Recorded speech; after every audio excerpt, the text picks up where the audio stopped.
seguimos na missão extraordinária que o Senhor nos comissionou no Planalto Central.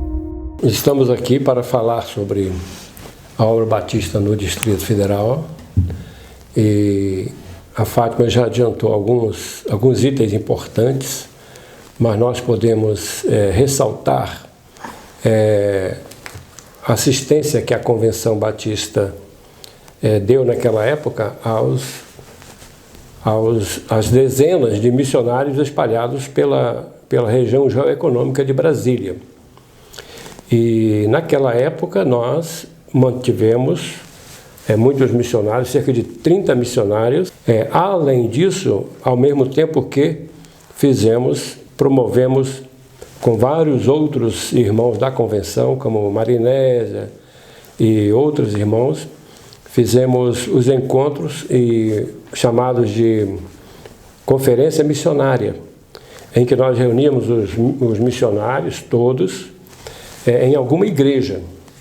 E naquele dia mesmo fazíamos um impacto missionário, aproveitando que todos estavam lá. Isso acontecia de 3 em 3 meses, por aí, e a convenção trazia todo mundo, e assim íamos alcançando outras cidades que nós ainda não havíamos alcançado.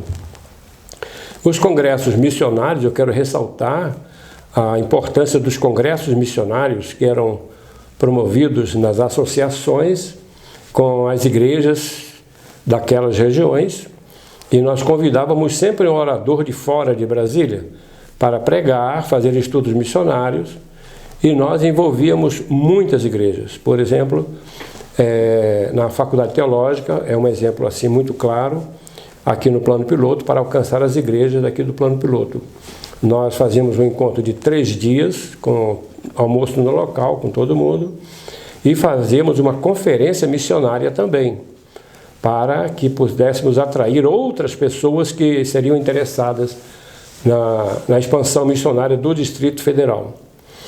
Eu me lembro muito bem que as ofertas multiplicavam, cresciam muito por parte das igrejas, porque todos tinham aquele impacto missionário, aquele desejo de cooperar. E aí as igrejas compareciam. Tínhamos, por exemplo, na Faculdade Teológica, reuniões de 500 pessoas no sábado, no domingo à tarde. E isso acontecia com frequência. Além disso, outros congressos missionários eram feitos em Lusiânia, em Ceilândia, em Samambaia, Sobradinho, até para atender as regiões mais distantes. Nós fizemos esses encontros com muita frequência. Isso fez com que as igrejas do Distrito Federal levantassem a maior oferta per capita do Brasil. Esse trabalho missionário marcou muito a obra batista no Distrito Federal. E aí, em via de consequência, as igrejas batistas respondiam com uma grande oferta missionária, de missões estaduais, de missões nacionais e mundiais. E isso marcou muito a obra batista aqui no Distrito Federal. Então, nós queremos deixar a nossa palavra de ânimo e de parabéns ao secretário que fez esse programa todo, para que mais igrejas sejam alcançadas, para que mais pessoas sejam envolvidas na obra missionária. Eu creio que dos grandes tripés foram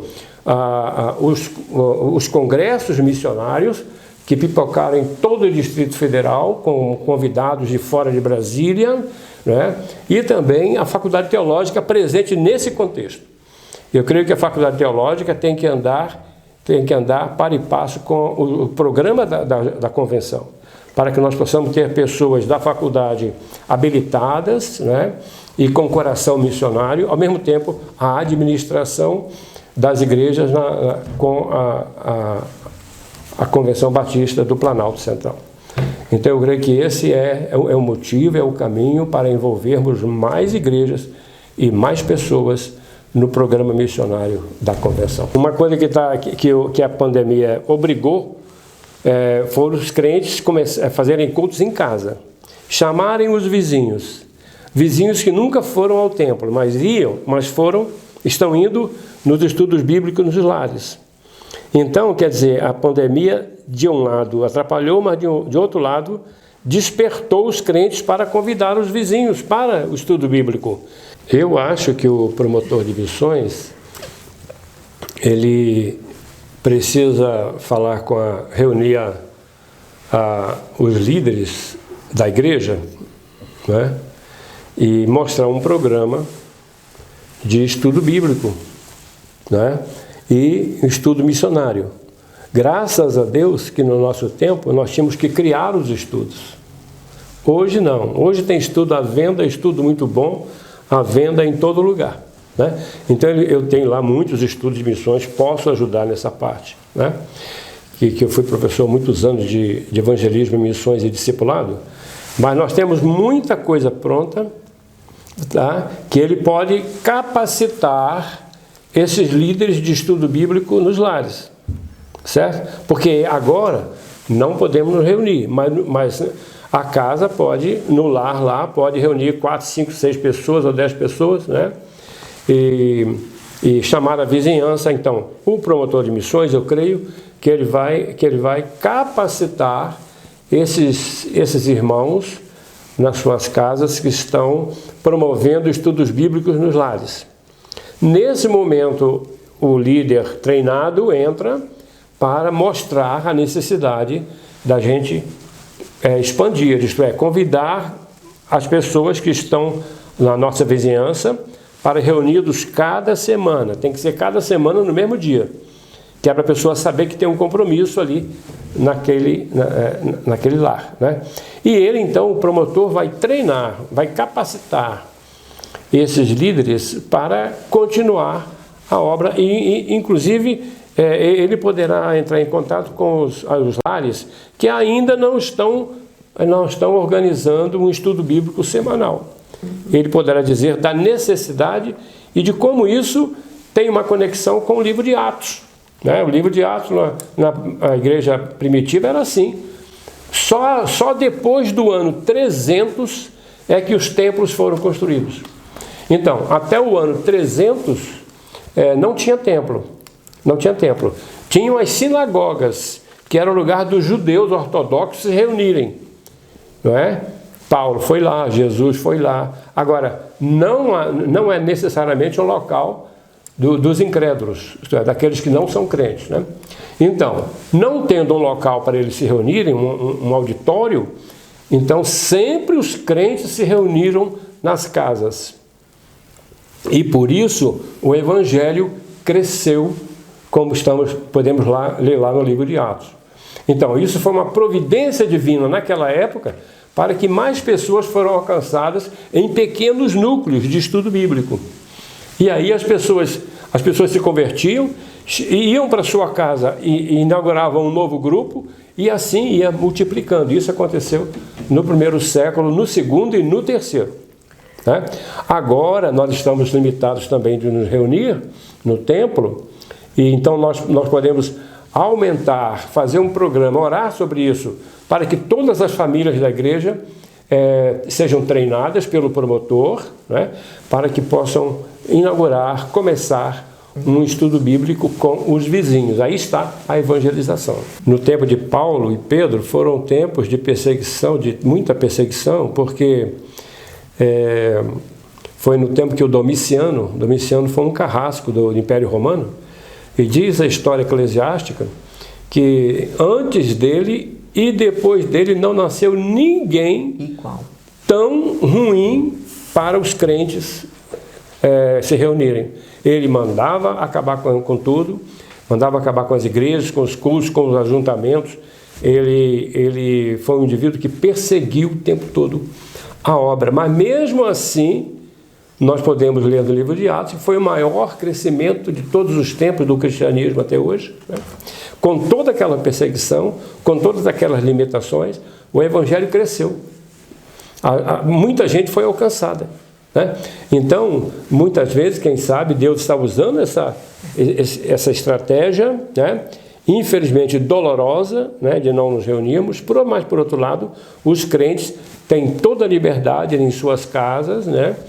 abrir a Bíblia, ler, inclusive as crianças podem escutar, e aí o Evangelho vai avançar, porque mais pessoas vão ouvir a palavra.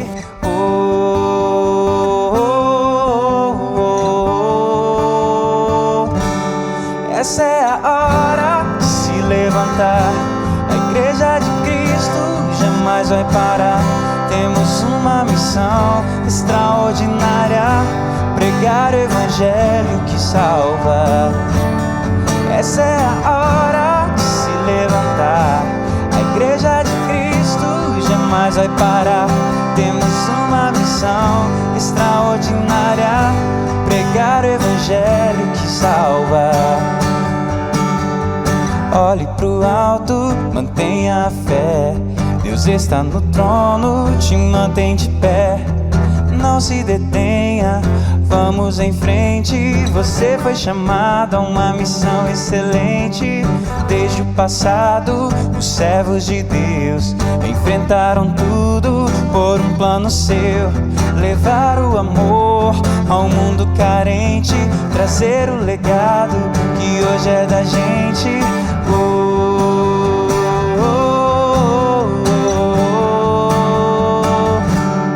Essa é a hora de se levantar.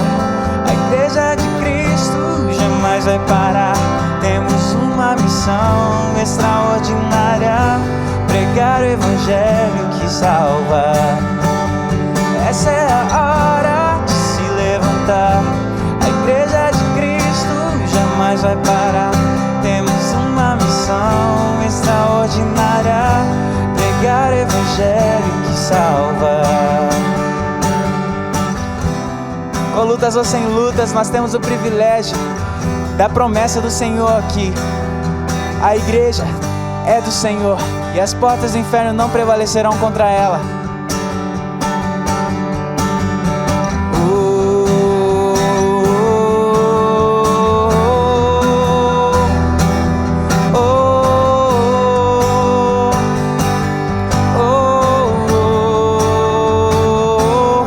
Essa é a hora de se levantar. A Igreja de Cristo jamais vai parar. Temos uma missão extraordinária: pregar o Evangelho que salva. Essa é a hora de se levantar. A Igreja de Cristo jamais vai parar. Temos uma missão extraordinária: pregar o Evangelho que salva. Essa é a hora de se levantar. Temos uma missão extraordinária: pregar o Evangelho que salva.